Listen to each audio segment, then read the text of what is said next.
In 2009, unusually intense solar flares occur in the Sun's atmosphere. This activity is noticed by Dr. Helmsley, who decides to visit India to meet with astrophysicist Satnam. Together they explore a copper mine, using an elevator that transports them 11,000 feet below the surface. Inside the mine's lab, Satnam shows Helmsley data proving that these solar flares are the largest recorded in history, causing the Earth's core to overheat. He demonstrates this by revealing a tank filled with boiling groundwater.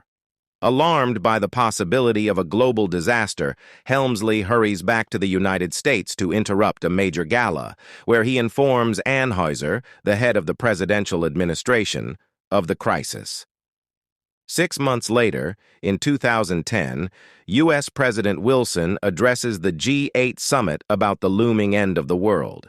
The public remains uninformed, but the world's most influential people begin formulating plans. In a remote Tibetan valley, massive ark ships are constructed for the elite, though the locals are told that a dam is being built. Anyone unable to work is relocated, and only individuals with specific skills are permitted to stay. By 2011, tickets for the arks are being sold to the wealthy for €1 billion each. In the Louvre, Wilson's daughter, Laura, meets with the museum director to replace the Mona Lisa with a replica, aiming to protect it from extremists. By 2012, the general public remains in the dark, though news outlets start referencing the Mayan calendar and increasing fears about the end of the world.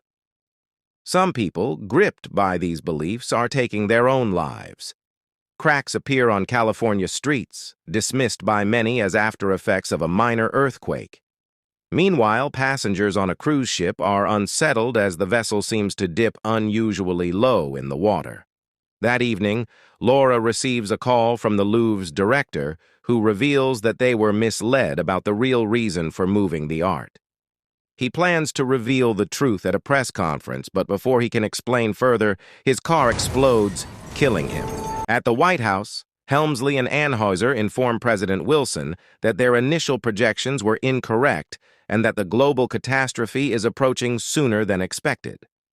Laura interrupts them, demanding answers about the organization she's been involved with, forcing Wilson to admit the truth.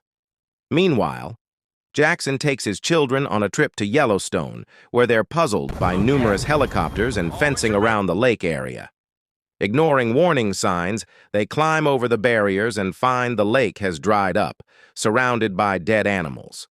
While a mysterious man named Charlie watches from afar, the military arrives and removes Jackson's family, explaining they're geologists investigating the lake's strange behavior and warning Jackson to leave. Later, Helmsley contacts Satnam, who tells him he's had to close off the mine due to similar data from other countries. The Earth's crust is destabilizing, and evacuations must commence.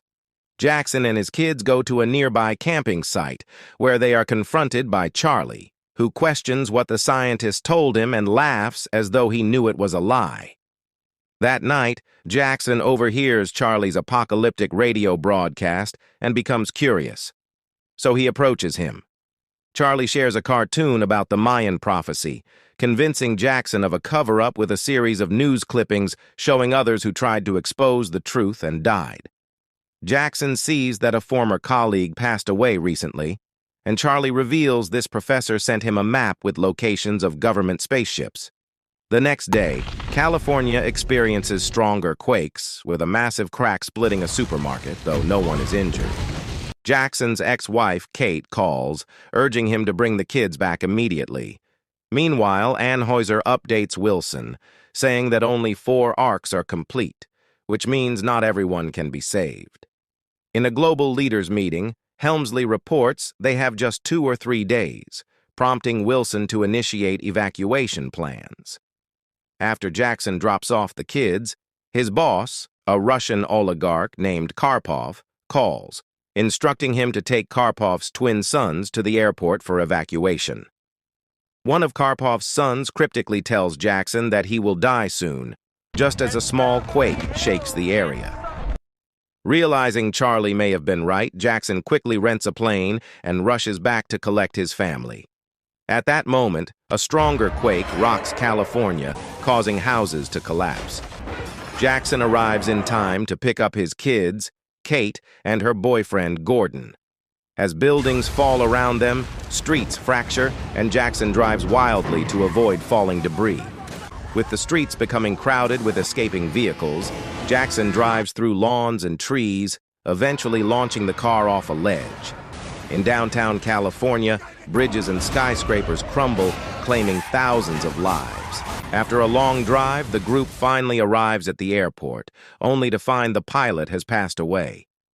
Gordon has taken a few flying lessons but lacks actual experience, so he nervously attempts to fly and barely manages to lift the family off just before the airport is destroyed.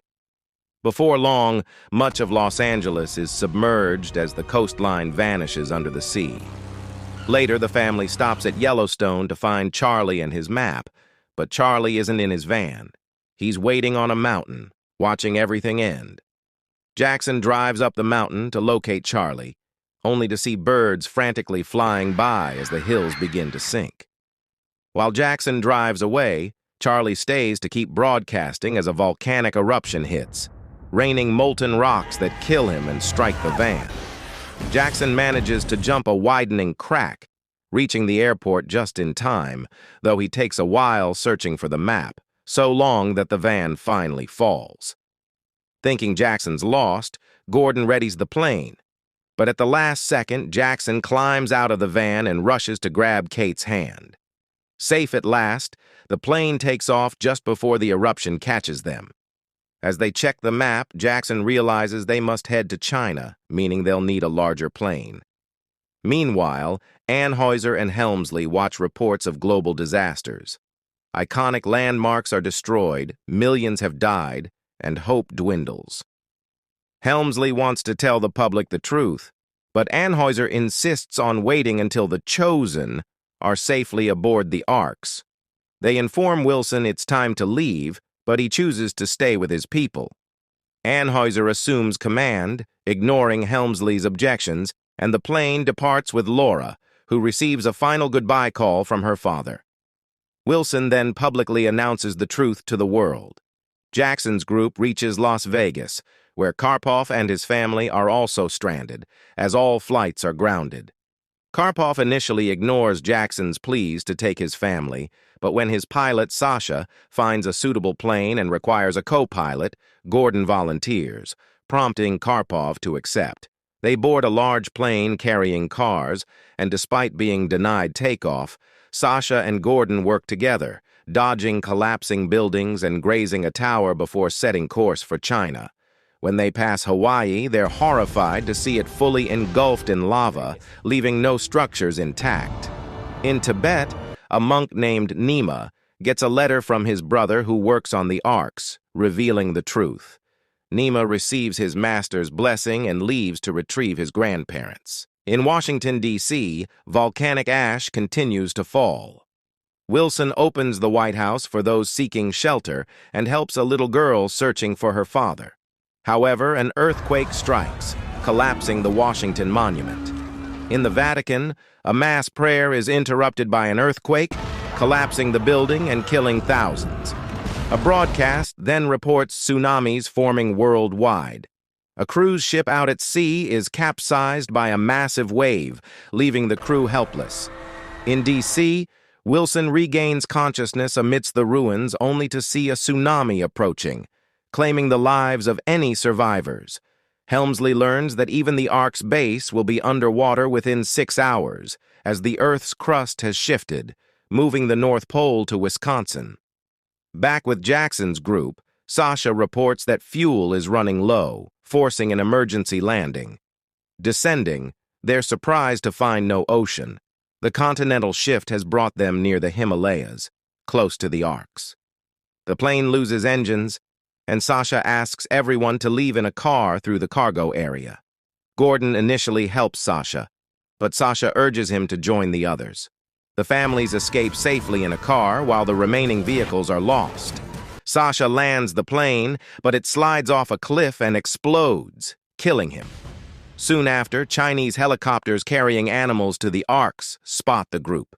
However, only ticket holders are allowed on board.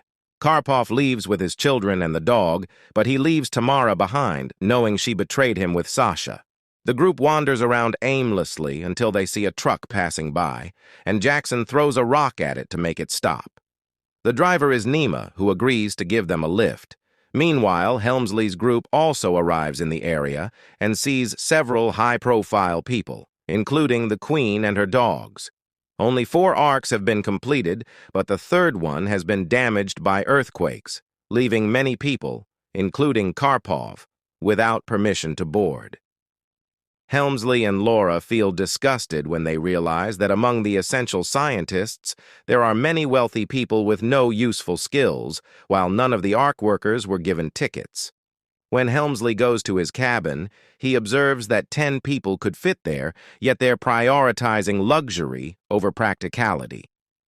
Just then, he gets a call from Satnam, who reveals that no plane came to rescue him as promised, and a tsunami is approaching his town. Satnam bids a final farewell before perishing with his family. Shaken, Helmsley rushes to check the new data and reports that they have only half an hour before the wave reaches the arks. Outside, Nima arrives with the group, but his brother Tenzin insists on only taking family members. Kate begs him to at least take the children, and the grandmother scolds Tenzin, persuading him to bring everyone. As the arks prepare to depart, people notice that the workers couldn't repair the damaged ark, meaning its passengers are being left behind. A furious Karpov punches a guard to push his way through, and the crowd immediately follows him toward the nearest ark. However, as the ship pulls away from the platform, some people try to jump, and a few fall to their deaths. Tenzin leads the group toward the same ark through a safer alternative route. Tamara spots her dog with Karpov's children and whistles, calling him over. The dog quickly makes his way across a narrow passage, reaching her just as the gates close, and Tamara gives Karpov a parting gesture with the middle finger. Inside the ark, Tenzin opens a hidden passage for the group, while Helmsley, watching people fall from the platform, reaches his breaking point. He contacts leaders from all nations, pleading with them to open the gates for the rest. Anheuser interrupts to remind him they have only 15 minutes before the wave arrives. Helmsley doesn't back down, speaking about the loss of humanity and mentioning what happened to Satnam. When Laura adds that Wilson would have opened the gates, the leaders finally agree to allow it. Inside, Jackson's group is put in danger while sneaking around the lifting mechanisms, which start moving as the gates open. Tenzin and Gordon are thrown off balance, barely holding on to the edge, but the gears injure Tenzin's leg. Jackson rushes to pull him up, saving Tenzin, but Gordon slips and is crushed in the gears. Jackson nearly meets the same fate, but a cable they used jams the mechanism just in time. The gate doesn't fully open, but it's still enough for the crowd to rush in. With only 4 minutes remaining until impact, the wave is already closing in, overtaking the mountains, where Nima's master rings the temple bell before his demise. The gates begin to close, but Karpov is still outside. At the last moment, he throws his children into the ark before he falls to his death. Due to the cable from earlier, the gate doesn't close completely, preventing the ark from departing. The technicians check the cameras and locate Jackson's group, prompting Helmsley to hurry to resolve the issue. At that moment, the tsunami finally reaches the arks, killing all the remaining workers on the base. Water floods into Helmsley's ark through the open door, and as panic spreads, the security system starts sealing the compartments one by one. The chamber with Jackson's group is swiftly sealed too, splitting them up and leaving the chamber flooded.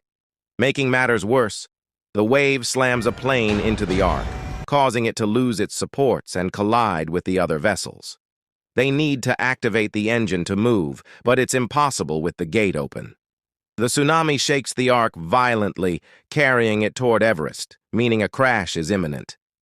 Helmsley reaches the chamber and finds Jackson's daughter with the dog, then contacts the rest of the group using the wall comms. He instructs Jackson on unlocking the lift mechanism, warning of the risk, but Jackson decides to take it and dives in.